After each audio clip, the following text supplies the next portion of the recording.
Good evening, and welcome to the Crypto Overnighter. I'm Nicodemus, and I will be your host as we take a look at the latest cryptocurrency news and analysis. So sit back, relax, and let's get started. And remember, none of this is financial advice. And it's 10 p.m. Pacific on Thursday, August 31st, 2023. Welcome back to the Crypto Overnighter, where we have no sponsors, no hidden agendas, and no BS. But we do have the news, so let's talk about that. Tonight, we're diving into a pivotal court ruling that could shape the future of DeFi. GOP candidate Vivek Ramaswamy shares his crypto vision, and Grayscale scores a legal victory. Binance pivots with both a stablecoin swap and ambitious plans in Japan. EOS breaks through regulatory barriers, also in Japan. Coinbase CEO Brian Armstrong lays out a roadmap for crypto's future, and finally, Robinhood is making moves that could reshape its position in the crypto landscape. A U.S. District Court judge in New York dismissed a class action lawsuit against Uniswap Labs. Now, just as a point of interest, the judge is one Catherine Polk-Fela. Judge Fela is also overseeing the SEC's case against Coinbase, so this may portend of things to come. 6 crypto investors filed the lawsuit. They claim that they were scammed on Uniswap between December 2020 and March 2022. The plaintiffs argued that Uniswap Labs controlled its liquidity pools. They said this included pools created by scammers. The lawsuit sought to rescind smart contracts and demanded compensation. And here it comes, folks, possibly the most important part. Judge Fela termed Bitcoin and Ethereum as crypto commodities. She was not convinced Uniswap's token sales fell under federal securities laws. This is a pivotal moment, not just for Uniswap, but for the crypto space at large. The judge's decision to dismiss the case against Uniswap is a win for decentralized finance. It sets a precedent that could shield DeFi protocols from similar lawsuits in the future. The judge's comments show a deep understanding of DeFi technology. She stated that concerns about crypto regulation are better addressed to Congress than to the court. This is a clear signal to lawmakers who have been slow to provide regulatory clarity over digital assets. The judge's ruling also comes at a time when the Securities Exchange Commission and the Commodity Futures Trading Commission are at odds over crypto regulation. The SEC's chair, Gary Gensler, claimed that everything apart from Bitcoin is a security. On the other hand, the CFTC claimed that Ethereum and other cryptocurrencies are commodities. This case could serve as a reference point in future regulatory debates. While Judge Fela's ruling on Uniswap is a beacon of hope, the regulatory landscape isn't all roses. GOP candidate Vivek Ramaswamy has some choice words for the SEC. Stick around, you won't want to miss this. And don't forget to subscribe for the latest updates. GOP candidate Vivek Ramaswamy praised Grayscale's recent win against the SEC. He vows to keep crypto innovation in the U.S. Ramaswamy criticizes the SEC and other three-letter agencies for their rogue behaviors. Grayscale's win has led to a 7.3% increase in Bitcoin's price. The SEC is now under pressure to approve spot Bitcoin ETFs. Experts predict a 75% chance of approval this year. Grayscale CEO Michael Sonnenschein is uncertain about refiling for a spot Bitcoin ETF despite the win. The SEC has 45 days to request a rehearing on the Grayscale case. This is one of those crossroad moments for the crypto industry. Ramaswamy's support for crypto innovation and his criticism of the SEC resonate with the community's distrust of centralized agencies. His stance, which could be seen as promoting small government, could influence the GOP's stance on crypto, especially if he gains traction in the presidential race. Grayscale's legal victory is more than just a win for the company, it's a win for the entire crypto space.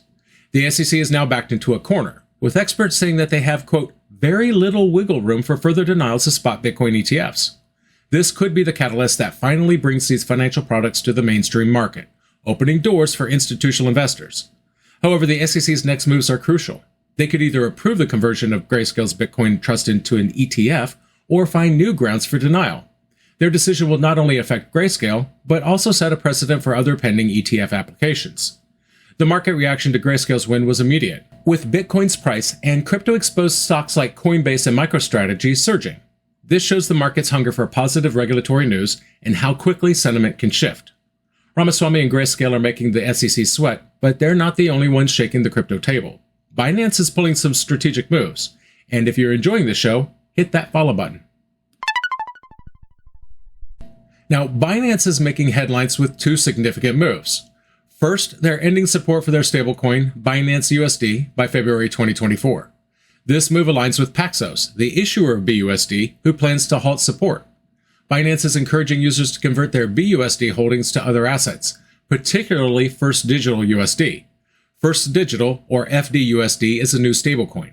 This comes after the SEC alleged that BUSD was an unregistered security, and the New York Department of Financial Services ordered Paxos to stop issuing it. Binance is also making waves in Japan.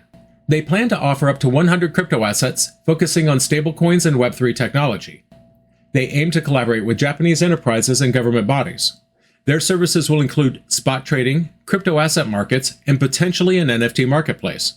They also plan to work with other local cryptocurrency exchanges to improve market liquidity. Both moves are seismic shifts in the crypto space. Ending BUSD support is a nod to regulatory pressures, especially from US authorities. It's a calculated retreat, possibly to avoid further legal complications. They're pushing users towards FDUSD, a less controversial stablecoin, which could be a strategic move to maintain their stablecoin market share. In Japan, Binance is going all in. They're not just looking to be another exchange, they aim to be a cornerstone of Japan's crypto ecosystem. I say this because it seems that by offering a diverse range of services and assets, they're positioning themselves as more than just a trading platform.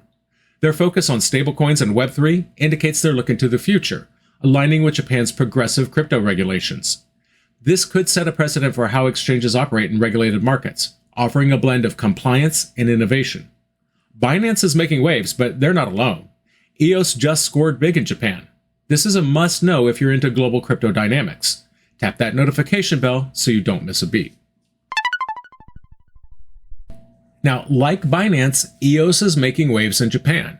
The EOS Network Foundation, or ENF, got regulatory approval for EOS token trading on Japan's regulatory crypto exchanges. The Japan Virtual and Crypto Asset Exchange Association gave the green light. Now, this is a big deal for EOS adoption. EOS token holders can soon trade against Japanese yen on BitTrade. BitTrade is a digital asset marketplace regulated by Japan's Financial Services Agency. Trading starts this year in mid-September. EOS has a strong operational history. It launched an Ethereum virtual machine in April of this year. The JVCEA and the FSA have strict rules about crypto trading. EOS has met all of those requirements. This shows EOS's commitment to transparency and security.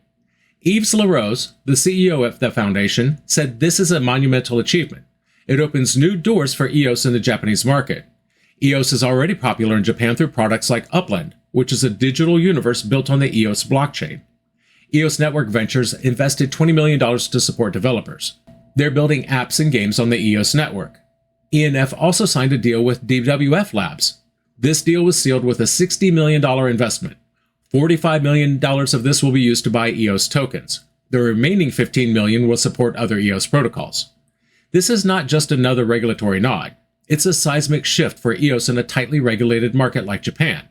The JVCEA approval is a testament to EOS' commitment to compliance and security, something that cannot be taken lightly in the crypto world.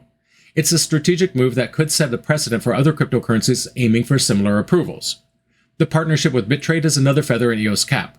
It's not just about trading, it's about establishing a stronghold in a market that's ripe for Bitcoin adoption.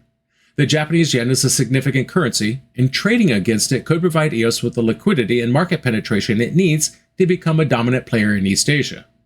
The investments from EOS Network Ventures and the strategic partnership with DWF Labs are crucial. They're not just throwing money around, they're investing in the ecosystem. This could lead to more robust DeFi projects. In a nutshell, EOS's Japan approval could be the catalyst for broader adoption and innovation, not just in East Asia, but globally. It's a calculated move that could pay off big, especially for those who have been holding EOS tokens. Now, EOS may be winning in Japan, but Coinbase CEO Brian Armstrong has his eyes on a bigger prize, the future of crypto. Stay tuned because this next segment is a crystal ball into what's coming. If you like what you hear, share this episode. Coinbase CEO Brian Armstrong recently shared 10 crypto innovations he's excited about. These ideas range from a decentralized stablecoin called Flatcoin that tracks the consumer price index to an on-chain reputation system. Armstrong also proposed on-chain ads, a Web3 advertising model where advertisers pay based on specific on-chain actions. He discussed on-chain capital formation, a platform to democratize fundraising for startups. Armstrong also mentioned a job task marketplace for crypto-based jobs and tasks. He emphasized the importance of privacy for Layer 2 solutions and talked about peer-to-peer exchanges and the tokenization of real-world assets. Armstrong also touched on on-chain gaming and proposed software for network states, tools to manage governance and services within the emerging economic zones. Armstrong's ideas could serve as a roadmap for the crypto industry. Take Flatcoin, for example. It's not just a stablecoin, it's an inflation-resistant asset tied to the CPI. This could be a game changer in economies where inflation is rampant. It's a direct challenge to traditional financial systems and central banks, which honestly cannot be trusted with monetary policy. The concept of on-chain reputation is another gem. Imagine a decentralized FICO score based on your on-chain activities. It's a trust mechanism that could revolutionize crypto lending and reduce fraud. And let's not forget the on-chain ads. This could bring a level of transparency that's unheard of in the advertising industry. Armstrong's vision for on-chain capital formation presents a strong challenge to traditional venture capital. It's a call for democratizing access to capital, breaking down the barriers that keep entrepreneurs in places like Budapest or Bangalore from realizing their visions. The job task marketplace is another intriguing idea. It could facilitate cross-border payments and provide opportunities for people worldwide to earn digital assets. That's financial freedom in action, folks. Armstrong's focus on privacy for Layer 2 solutions is crucial. In a world where governments are increasingly intrusive, the need for private transactions is more important than ever. Armstrong's got the vision, but Robinhood's got the assets. Over $6 billion in crypto. Are they the whale we should be watching? Find out next. Be sure to like and subscribe. The US-based trading platform Robinhood has expanded its crypto offerings. It now supports Bitcoin, Dogecoin, and Ethereum swaps. The platform holds a significant amount of crypto assets, including 1.72 million Ethereum worth $2.93 billion. Robinhood also holds $3.3 billion in Bitcoin and $227 million in Shiba Inu. In total, Robinhood controls over $6.6 billion in crypto assets. Arkham Intelligence identified Robinhood as the fifth largest Ethereum holder. The platform also parted ways with Jump Trading, a key liquidity provider. Robinhood's crypto moves are not to be ignored. The platform's Ethereum stash alone is worth nearly $3 billion. That's a lot of power in the crypto market. But why is Robinhood hoarding so much Ethereum? And it's not just Ethereum. They've got billions in Bitcoin and even a chunk in Shiba Inu. The platform's crypto holdings tell a story. They're not just trading crypto, they're accumulating it. And not just any crypto, but the blue chips like Bitcoin and Ethereum. This could be a strategic move to gain more control in the volatile crypto market. But here's where it gets interesting. Robinhood parted ways with Jump Trading, and Jump was a key liquidity provider for Robinhood. Could this be a sign of Robinhood becoming more self-reliant in the crypto space? And let's not forget the distrust many in the crypto community have for centralized platforms like Robinhood. Their massive holdings could be seen as a threat to the decentralized ethos of the crypto world. So what's Robinhood's endgame here? Are they aiming to become a crypto powerhouse? Or is this just another way to lure in more users? Either way, their actions are shaping the crypto landscape, and it's crucial to keep an eye on their next moves. So, what happened? In the courtrooms of New York, Judge Fela dismissed a lawsuit against Uniswap, setting a precedent that could shield DeFi protocols from similar lawsuits in the future, a possible foreshadowing of the SEC's case against Coinbase. Vivek Ramaswamy praised Grayscale's win against the SEC, vowing to champion crypto innovation in the US. Grayscale's victory sent Bitcoin prices soaring, and the SEC is now under increased pressure to greenlight spot Bitcoin ETFs. Binance is halting support for its stablecoin BUSD, urging users to swap for First Digital USD. They're also making big plans in Japan, aiming to offer a plethora of services and assets, setting a new standard for crypto exchanges in regulated markets. EOS gains regulatory approval in Japan, a major milestone that opens doors for broader adoption and innovation. It's a win not just for EOS, but the crypto community in Japan. Coinbase's CEO Brian Armstrong shared 10 revolutionary crypto innovations that could redefine the financial and social landscape. From inflation-resistant stablecoins to on-chain reputation systems, he's envisioning a world less controlled by centralized authorities. Robinhood, already a major player, amassed a significant stash of Ethereum, Bitcoin, and Shiba Inu. The platform parted ways with a key liquidity provider, Jump Trading, signaling perhaps a move towards self-reliance in the crypto space. And that's going to do it for us tonight. I want to thank you, my listeners, because when you stop listening, I will stop talking. If you enjoyed tonight's show, then please like, follow, subscribe, leave a rating, or maybe a review. And in the meantime, we'll see you tomorrow night.